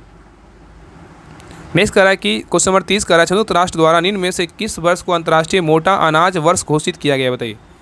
क्वेश्चन कह रहा है संयुक्त राष्ट्र द्वारा निम्न में से किस वर्ष को अंतर्राष्ट्रीय मोटा अनाज वर्ष घोषित किया गया? बताइए। तो 30 का सही उत्तर होगा ऑप्शन नंबर सी, 2023 को। किसको? 2023 को किया गया है। ठीक है, तो कह रहा है संयुक्त राष्ट्र महासभा ने वर्ष 2023 को मोटे अनाज का अंतर्राष्ट्रीय वर्ष के रूप में घोषित किया है और मोटे अनाज का वर्ष घोषित करने का प्रस्ताव भारत द्वारा जो है ना लाया गया था। ठीक है, चलिए आगे देखिए। नेक्स्ट है कह रहा है संयुक्त राष्ट्र द्वारा घोषित वर्ष। अगर 2019 का बात करें तो क्या है? देसी भाषाओं का अंतर्राष्ट्रीय वर्ष बोलेगा क्या है? 2019 है। देसी भाषाओं का अंतर्राष्ट्रीय वर्ष बोलेगा 2019 है। उष्टगानो कैमिल्स का अंतर्राष्ट्रीय वर्ष बोलेगा क्या है? 2024 है। क्वांटम विज्ञान प्रौद्योगिकी का अंतर्राष्ट्रीय वर्ष बोलेगा क्या है? 2025 है। नेक्स्ट देखिए अंतर्राष्ट्रीय दशक है, तो स्वदेशी भाषाओं का अंतर्राष्ट्रीय दशक बोलेगा तो क्या है? 2022 से 32 है। और संयुक्त राष्ट्र पारिस्थितिकी बहाली दिवस का बोलेगा क्या है? 2021 से 30 है। और नेशनल मंडेला शांति दशक बोलेगा तो क्या है? 2019 से क्या है? तो 28 है। ठीक है, चलिए आगे देखिए। नेक्स्ट कह रहा है कि लगभग क्वेश्चन नंबर 31 कह रहा है कि लगभग सभी पादप कोशिकाओं में कौन सा अनुपस्थित होता है? बताइए। लगभग सभी पादप कोशिकाओं में कौन सा अनुपस्थित होता है? बताइए। तो 31 का सही उत्तर होगा ऑप्शन नंबर बी, तारकाय क्या होता है? अनुपस्थित होता है, लेकिन कोशिका भित्ति उपस्थित होता है, प्लास्टिड उपस्थित होता है और राजधानियाँ क्या उपस्थित होता है। ठीक है, तो कह रहा है कि तारकाय सेंट्रोसोम लगभग सभी पादप कोशिकाओं में अनुपस्थित होता है और यह केवल जंतु कोशिकाओं में जो है ना पाया जाता है। और तारकाय के अंदर 1 या 2 कण जैसी संरचना होती है जिन्हें जो है ना सेंट्रियोल कहते हैं। ठीक है, सेंट्रियोल कहते हैं। और समसूत्री विभाजन में यह ध्रुव का निर्माण करती है और तारकाय की खोज बोवेरी ने की थी। ठीक है, आगे कह रहा है कोशिका भित्ति सेल वॉल सेलुलोज का बना होता है और यह कोशिका को निश्चित आकृति एवं आकार बनाए रखने में सहायक होता है। आगे कह रहा है लवक। लवक के जो है ना 3 प्रकार होते हैं। क्या होता है? हरित, वर्णी और क्या होता है? अवर्णी लवक होते हैं। ठीक है, तो लवक के 3 प्रकार होते हैं, हरित लवक, वर्णी लवक और क्या है? अवर्णी लवक। नेक्स्ट पॉइंट कह रहा है हरित लवक को पादप कोशिका का रसोई घर कहते हैं। ठीक है, तो हरित लवक को पादप कोशिका का रसोई घर कहते हैं। इसमें राइबोसोम पाया जाता है। नेक्स्ट कह रहा है कि वर्णी लवक प्रायः लाल, पीले रंग, नारंगी रंग के होते हैं। ये इस पौधे के रंगीन भाग जैसे बीज, पुष्प, फल भित्ति आदि में पाए जाते हैं। नेक्स्ट है अवर्णी लवक रंगहीन लवक है। यह पौधे के उन भागों में पाया जाता है जो सूर्य के प्रकाश से वंचित रहता है, जैसे जड़ों में, भूमिगत तना आदि में। ठीक है, नेक्स्ट है रसधानियाँ। कह रहा है कि कोशिका भित्ति की निर्जीव रचना यह एकल झिल्ली में आवृत होती है, जिसे क्या है? टोनोप्लास्ट कहते हैं। और नेक्स्ट जंतु कोशिकाओं में यह अनेक एवं छोटी होती है, परंतु पादप कोशिकाओं में यह कोशिका का क्या है? 90% स्थान घेरता है। ठीक है, चलिए क्वेश्चन नंबर 32 पे कह रहा है प्लाज्मोडियम में किस प्रकार का जनन होता है? बताइए। प्लाज्मोडियम में किस प्रकार का जनन होता है? बताइए। तो 32 का सही उत्तर होगा ऑप्शन नंबर बी, क्या होता है? बहुविभाजन होता है। ठीक है, तो कह रहा है कि प्लाज्मोडियम में बहुविभाजन द्वारा जनन होता है और बहुविभाजन द्वारा जनन एक प्रकार का क्या अलैंगिक प्रजनन है, जिसमें एक ही जनक कोशिका में कई संतति कोशिका क्या होता है? उत्पन्न होते हैं। और बहुविभाजन द्वारा जनन एक एस्वेचेरिया, कोलाई, क्लोस्ट्रिडियम आदि में जो है ना देखा जाता है। ठीक है, चलिए आगे देखिए अलैंगिक जनन के अन्य प्रकार है। देखिए इसको देख लीजिएगा, इसका PDF डाल देंगे तो आप इसको यहाँ पढ़ लीजिएगा। ठीक है, चलिए आगे बढ़ते हैं। आगे देखिए कह रहा है कि क्वेश्चन नंबर 33 कह रहा है कि हाइड्रा में मुकुलन की प्रक्रिया संतानों में आनुवांशिक स्थिरता कैसे सुनिश्चित करती है? बताइए। कह रहा है कि हाइड्रा में मुकुलन की प्रक्रिया संतानों में आनुवांशिक स्थिरता कैसे सुनिश्चित करती है? बताइए। तो 33 का सही उत्तर क्या होगा? ऑप्शन नंबर डी, हाइड्रा में मुकुलनों में पर्यावरणीय कारकों के कारण अनुवांशिक उत्परिवर्तन हो जाता है। ठीक है, तो कह रहा है कि हाइड्रा में मुकुलन की प्रक्रिया संतानों में आनुवांशिक स्थिरता मुकुलनों में पर्यावरणीय कारकों के कारण अनुवांशिक उत्परिवर्तन के द्वारा होता है और अलैंगिक जनन मुकुलन के द्वारा होता है। ठीक है, अलैंगिक जनन किसके द्वारा था? मुकुलन के द्वारा होता है और लैंगिक जनन जो है नयुग्मक के द्वारा होता है। ठीक है, चलिए आगे देखिए। क्वेश्चन नंबर 34 कह रहा है कुछ सरीसृपों में लिंग निर्धारण पूर्ण रूप में पर्यावरण पर निर्भर करता है। यह देखा गया है कि इनमें क्या होता है? बताइए। कह रहा है कुछ सरीसृपों में लिंग निर्धारण पूर्ण रूप से पर्यावरण पर निर्भर करता है। यह देखा गया है कि इनमें क्या है? बताइए। इसका 34 का सही उत्तर क्या होगा? तो ऑप्शन नंबर 1 होगा, लिंग निर्धारण अनुवांशिक कारकों पर जो है निर्भर करता है। ठीक है, चलिए आगे देखिए। कह रहा है कि कुछ सरीसृपों में लिंग निर्धारण पूर्ण रूप से पर्यावरण पर निर्भर करता है। यह देखा गया है कि इसमें लिंग निर्धारण अनुवांशिक कारकों पर निर्भर करता है। सरीसृप वर्ग की कुछ प्रमुख विशेषताएं क्या क्या है? तो पहला कह रहा है इसका शरीर शुष्क शकल युक्त त्वचा से क्या है? ढका रहता है। दूसरा क्या है? त्वचा रूखी होती है तथा इसमें ग्रंथियां नहीं पाए जाते हैं। और तीसरा क्या है? इसमें केराटिन द्वारा निर्मित बाह्य त्वचीय सल्क या प्रसल्क जो है ना पाए जाते हैं। ठीक है, और नहीं देखिए चौथा कह रहा है हृदय समानता 3 प्रकोष्ठ का बना होता है, लेकिन मगरमच्छ मतलब क्रोकोडाइल में जो है ना 4 प्रकोष्ठ का बना होता है। ठीक है, तो हृदय जो समानता जो है ना 3 प्रकोष्ठ का बना होता है। ठीक है, लेकिन मगरमच्छ का जो है ना कितने प्रकोष्ठ का बना होता है? 4 प्रकोष्ठ का बना होता है। ठीक है, और नेक्स्ट है लाल रुधिर कणिकाएँ पाई जाती है और निषेचन आंतरिक होता है। ये अंडोत्सर्जन करते हैं। ठीक है, नेक्स्ट देखिए क्वेश्चन नंबर 35 कर रहा है बच्चा खेल रहा है इस वाक्य में कौन सा काल है बताइए। बच्चा खेल रहा है इस वाक्य में कौन सा काल है बताइए। थोड़ा सा धुंधला लग रहा होगा लेकिन आगे से जो है ना धुंधला नहीं लगेगा, ठीक है ना। थोड़ा सा PDF जो है ना धुंधला स्कैन हो गया है। बताइए कह रहा है कि बच्चा खेल रहा है इस वाक्य में कौन सा काल है बताइए। तो 35 का सही उत्तर होगा ऑप्शन नंबर सी, अपूर्ण वर्तमान है। क्या अपूर्ण वर्तमान है। तो बच्चा खेल रहा है इस वाक्य में अपूर्ण वर्तमान काल है, ठीक है। आगे कह रहा है क्वेश्चन नंबर 36 कर रहा है स्वागत शब्द में किस उपसर्ग का प्रयोग हुआ है बताइए। स्वागत शब्द में किस उपसर्ग का प्रयोग हुआ है। तो 36 का सही उत्तर होगा ऑप्शन नंबर 1 सु का हुआ। किसका हुआ। तो सु का हुआ, ठीक है। तो कह रहा है स्वागत शब्द में सु उपसर्ग का प्रयोग हुआ है और सु उपसर्ग से बने कुछ शब्द क्या है सुजन, सुगम, सुशिक्षित और क्या है सुपात्र आदि। उपसर्ग का अर्थ क्या होता है किसी शब्द के समीप अर्थात पहले आकर नया शब्द बनाना, उसे क्या कहेंगे उपसर्ग कहते हैं, ठीक है। और हार शब्द का अर्थ क्या है पराजय, परंतु इसी शब्द के आगे प्र शब्दांश को जोड़ने से नया शब्द बनेगा प्रहार बनेगा। प्र प्लस हार क्या है प्रहार होगा, जिसका अर्थ क्या होता है चोट करना होता है, ठीक है। चलिए आगे देखिए क्वेश्चन नंबर 37 कर रहा है कि निम्नलिखित में से वाक्यांश एवं उसके लिए एक शब्द की दृष्टि से असंगत विकल्प का कौन सा है बताइए। कह रहा है निम्नलिखित वाक्यांश एवं उसके लिए एक शब्द की दृष्टि से असंगत विकल्प कौन सा है बताइए। देखिए पहला क्या है तो बिना सोचे विचारे किया गया विश्वास क्या है विश्वास कहलाता है। ये क्या है तो क्या है गलत है, क्या है यही क्या है गलत है, ठीक है। इसका सही उत्तर क्या होगा तो ऑप्शन नंबर 1 हो जाएगा। गायों को पालने वाला गोपाल कहलाता है बिल्कुल सही है। गोद दिया गया पुत्र दत्तक कहलाता है बिल्कुल सही है। और किए गए उपकार को मानने वाला कृतज्ञ कहलाता है बिल्कुल क्या है तो सही है। तो B C D सही है लेकिन A क्या है गलत है। चलिए आगे देखिए कह रहा है बिना सोचे समझे विचार किए गए विश्वास के लिए जो है ना अंधविश्वास शब्द का इस्तेमाल किया जाता है, ठीक है। तो बिना सोचे समझे विचार किए गए विश्वास के लिए अंधविश्वास शब्द का इस्तेमाल किया जाता है और अन्य विकल्प क्या है तो सत्य है। चलिए आगे देखिए, ठीक है। आगे कह रहा महत्वपूर्ण शब्दों के लिए अनेक शब्द क्या क्या है। तो जो सब कुछ जानता हो उसे क्या बोलेंगे सर्वज्ञ बोलेंगे, ठीक है। जो सदैव रहने वाला शाश्वत बोलेंगे। किसी के साथ संबंध ना रखने वाला निसंग बोलेंगे। और नष्ट होने वाला क्या बोलेंगे नश्वर बोलेंगे। 2 बार जन्म लेने वाला क्या बोलेंगे द्विज बोलेंगे। और जंगल में लगने वाली आग को दावानल बोलेंगे। और गुरु के समीप रहने वाला विद्यार्थी को अंत्यवासी बोलेंगे। और जो मापा ना जा सके उसे क्या कहें आप परिमेय बोलेंगे। और जो पहले से पढ़ा ना गया हो उसे आप पठित कहेंगे, ठीक है। चलिए आगे देखिए क्वेश्चन नंबर 38 का रहा है गुजरात में नवीन कौप मृदा को किस नाम से जानते हैं बताइए। गुजरात में नवीन कौप मृदा को किस नाम से जानते हैं बताइए। तो 38 का सही उत्तर होगा ऑप्शन नंबर 1 माटा के नाम से जानते हैं। किस नाम से माटा के नाम से, ठीक है। तो गुजरात में नवीन कौप मृदा को माटा के नाम से जाना जाता है। और गुजरात में पुरानी कौप मृदा को गोरडू कहते हैं। और मिट्टी का एक बहुकुल प्राकृतिक संसाधन मृदा शब्द की उत्पत्ति जो है ना भौतिक भाषा के शब्द सोलम से हुई है, ठीक है। और नेक्स्ट कह रहा है कि भारतीय कृषि अनुसंधान परिषद ने भारत की मिट्टियों का विभाजन 8 प्रकारों में किया है जो निम्न है, ठीक है। चलिए आगे देखिए। तो पहला मिट्टी कौन है जलोढ़ मिट्टी है, ठीक है, एल्यूवियल सॉइल। तो कह रहा है भारत में सर्वाधिक क्षेत्रफल में पाई जाने वाली क्या है मिट्टी है जो देश के कुल क्षेत्रफल के लगभग जो है ना 40% भागों में जो है ना फैला हुआ है। कौन सा जलोढ़ मिट्टी, ठीक है। इसी बारे में कह रहा है जलोढ़ मिट्टियों में पोटास फास्फोरिक अम्ल चूना व कार्बनिक तत्वों की प्रचुरता होती है परंतु इसमें नाइट्रोजन और ह्यूमस की जो है ना कमी पाई जाती है, ठीक है। आगे देख रहा है भूगर्भिक संरचना और संगठन के आधार पर इसे बांगर और खादर में जो है ना वर्गीकृत किया जाता है, ठीक है। प्राचीन जलोढ़ मिट्टी को जो है ना बांगर कहते हैं। देखिए बिहार दरोगा में क्वेश्चन पूछा गया प्राचीन जलोढ़ मिट्टी को क्या बोलते हैं बांगर बोलते हैं। और नवीन जलोढ़ मिट्टी को जो है ना खादर कहते हैं। देखिए फर्स्ट शिफ्ट में आया था और सेकंड शिफ्ट में आया था 1275 में, ठीक है। चलिए आगे देखिए। आगे कह रहा है काली मिट्टी कह रहा है ब्लैक सॉइल। भारत में काली मिट्टी का निर्माण ज्वालामुखी विस्फोट से निकलने वाले लावा के ठंडा होने के उपरांत विशाल चट्टान के अपक्षय व अपर्दन से हुआ है। काली मिट्टी में लोहा चूना एल्युमिनियम कैल्शियम प्रचुर मात्रा में होता है जबकि नाइट्रोजन पोटास फास्फोरस आदि कमी रहती है। किसमें काली मिट्टी में। आगे कह रहा है काली मिट्टी को लावा मिट्टी चंद्रोजन मिट्टी कपासी मिट्टी के नाम से जाना जाता है। और नेक्स्ट कह रहा है काली मिट्टी को स्वतः जुताई वाली मिट्टी भी कहते हैं। नेक्स्ट कह रहा है कि लाल मिट्टी रेड सॉइल इसे किसे कहते हैं। तो कह रहा है लाल मिट्टी में जो है इस मिट्टी का निर्माण जलवायु परिवर्तनों के परिणामस्वरूप रवेदार एवं कायांत्रिक शैलों के विघटन एवं वियोजन से होता है, ठीक है। आगे कह रहा है कि लाल मिट्टी का रंग लौह ऑक्साइड के उपस्थिति के कारण लाल होता है, ठीक है। और नेक्स्ट कह रहा है इस मिट्टी को लाल एवं पीली मिट्टी भी कहते हैं। किसको लाल मिट्टी को। और इस मिट्टी में नाइट्रोजन फास्फोरस और ह्यूमस की कमी रहती है, ठीक है। नेक्स्ट कह रहा है कि लेटराइट मिट्टी यह मिट्टी मुख्यतः जो है ना प्रदीपीय भारत के पठारों के ऊपरी भागों में पाया जाता है। और नेक्स्ट पॉइंट कर रहा है 200 सेंटीमीटर या अधिक वर्षा वाले क्षेत्रों में चूना व सिलिका के निक्षालन से इसकी उत्पत्ति होती है। नेक्स्ट लेटराइट मिट्टी का स्वरूप जो है ईंट जैसा होता है, ठीक है। और इस मिट्टी में लौह ऑक्साइड एल्युमिनियम ऑक्साइड की क्या होती है प्रचुरता होती है। नेक्स्ट है पर्वतीय मिट्टी माउंटेन सॉइल। इस मृदा को वर्णीय मृदा कहते हैं। पर्वतीय मिट्टी को जो है ना वर्णीय मृदा कहते हैं। और यह मृदा हिमालय की घाटियों के ढलानों पर 2700 से 3000 मीटर की ऊंचाई के भागों में पाई जाती है। और वर्णीय मिट्टियों में पोटास फास्फोरस चूने का अभाव होता है, ठीक है। नहीं देखिए छठा कह रहा है शुष्क व मरुस्थलीय मिट्टियाँ। यह मिट्टी शुष्क व अर्धशुष्क क्षेत्रों में अरावली पर्वत और सिंधु घाटी के मध्यवर्ती क्षेत्रों में जो है ना पाई जाती है। कौन सी मिट्टी? शुष्क व मरुस्थलीय मिट्टी, ठीक है। और इस मिट्टी में ह्यूमस व जैव पदार्थ कम मात्रा में पाया जाता है। नेक्स्ट 7वां नंबर का क्या है? लवणीय व क्षारीय मिट्टियाँ।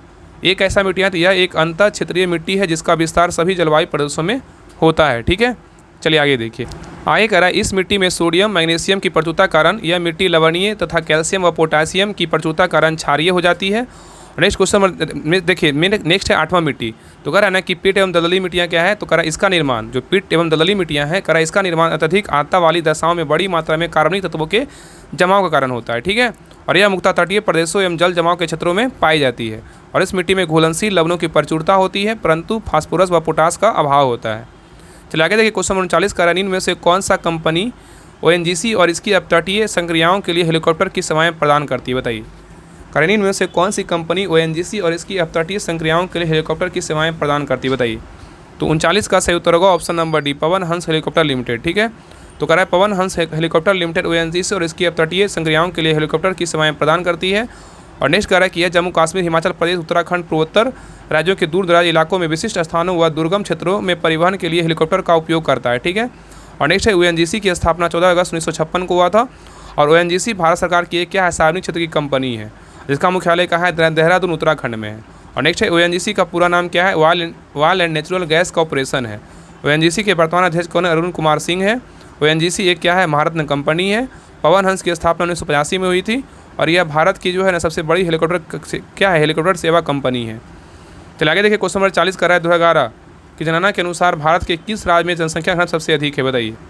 तो 40 का सही उत्तर क्या होगा? Option number C. कहाँ है? तो बिहार में, ठीक है। तो 2011 की जनगणना के अनुसार भारत के बिहार राज्य में जो है ना 1106 व्यक्ति प्रति वर्ग किलोमीटर में जनसंख्या घनत्व क्या है? सबसे अधिक है, ठीक है। आगे कह रहा है कि भारत में प्रथम जनगणना 1872 में लॉर्ड मेयो के कार्यकाल में हुई थी परंतु 1881 में अर्थात रिपन के समय प्रत्येक 10 वर्ष में नियमित जनगणना मतलब नियमित दशकीय जनगणना प्रारंभ हुआ था। किसके समय? लॉर्ड रिपन का समय हुआ था। कब हुआ था? 1881 में, ठीक है। नेक्स्ट कर रहा है 2011 की जनगणना के अनुसार न्यूनतम जनसंख्या घनत्व अरुणाचल प्रदेश में 17 व्यक्ति प्रति वर्ग किलोमीटर है, ठीक है। और 2011 की जनगणना के अनुसार सर्वाधिक जनसंख्या घनत्व वाला केंद्रशासित प्रदेश बोलेगा तो कौन सा है? दिल्ली है।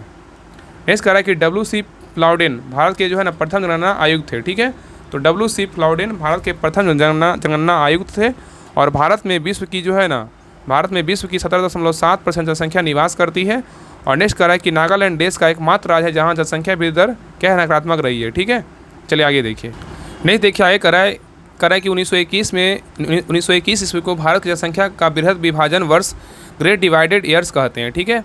वही 1951 को जनसंख्या में भारी वृद्धि के प्रारंभिक वर्ष की संज्ञा दी जाती है। और सर्वाधिक जनसंख्या वृद्धि दर वाले 3 राज्य कौन है? मेघालय कितना है? 17.9%। अरुणाचल प्रदेश में कितना है? तो 26%। बिहार में कितना है? तो 25.4% है, ठीक है। तो कह रहा है सर्वाधिक जनसंख्या वृद्धि दर वाले 3 राज्य कौन कौन है? मेघालय, अरुणाचल प्रदेश और क्या है? बिहार है, ठीक है। और न्यूनतम जनसंख्या वृद्धि वाले 3 राज्य कौन कौन है? नागालैंड में कितना? -0 क्या है? तो 6% है। केरल में कितना? 4.9% है। गोवा में कितना? 8.2% है, ठीक है। तो सर्वाधिक में बोलेगा तो 3 कौन कौन है? मेघालय, अरुणाचल प्रदेश और क्या है? बिहार है। और न्यूनतम जनसंख्या वृद्धि वाले 3 राज्य कौन है? नागालैंड, केरल और क्या है? गोवा है, ठीक है। चलिए आगे देखिए क्वेश्चन नंबर जो है ना 41 से जो है ना आगे कंटिन्यू करेंगे अगले क्लास में, ठीक है। क्योंकि क्लास जो है ना बड़ा हो जाएगा, क्योंकि अगर डिटेल के साथ सलूशन चाहते हैं तो एकदम बेहतरीन ढंग से करेंगे, लेकिन एक क्लास नहीं 2 क्लास में ख़त्म करेंगे 100 क्वेश्चन, लेकिन अच्छे से करेंगे, ज़्यादा आपका लिए बेटर होगा, ठीक है ना। ऐसा नहीं कि सिर्फ क्वेश्चन आए और 1 घंटा में करवा दिए, ये जो है ना आपके लिए सही नहीं होगा, ठीक है। तो देखिए आगे जो है ना 41 नंबर क्वेश्चन से आगे कंटिन्यू करेंगे। देखिए सारा जो है डिटेल देखिए दिया हुआ है, देखिए 41 नंबर क्वेश्चन का देखिए कितना डिटेल दिया हुआ है, ठीक है। तो यहाँ से जो है अगले क्लास में कंटिन्यू करेंगे। तो आप लोग को जो है ना क्लास कैसा लगा आप लोग कमेंट सेक्शन में जरूर बताइएगा। और इसका PDF के लिए सभी लोग टेलीग्राम चैनल ज्वाइन कर लीजिएगा। डिस्क्रिप्शन में जो है लिंक दिया हुआ राहुल स्टडी ग्रुप के नाम से, उसमें 19,000+ मेंबर है, उसी में जो है ना ज्वाइन कर लीजिएगा। वहाँ पे आपको PDF टेस्ट सारा कुछ उसमें करवाया जाता है, करंट अफेयर सब कुछ करवाया जाता है, उसको ज्वाइन कर लीजिएगा, वहाँ पे सब कुछ आपको मिलेगा, ठीक है। उसको ज्वाइन कर लीजिएगा और क्लास के बारे में एक अच्छा सा कमेंट जरूर कीजिएगा। और सभी लोग के पास जो है क्लास का लिंक शेयर जरूर कीजिएगा, आप सभी से रिक्वेस्ट है। और चैनल पे नए हैं तो चैनल को सब्सक्राइब जरूर कर लीजिएगा। तो मिलते हैं नेक्स्ट क्लास में। देखिए आगे का क्लास जो है कंटिन्यू करेंगे अगले क्लास में, ठीक है। तब तक के लिए जय हिंद, जय भारत।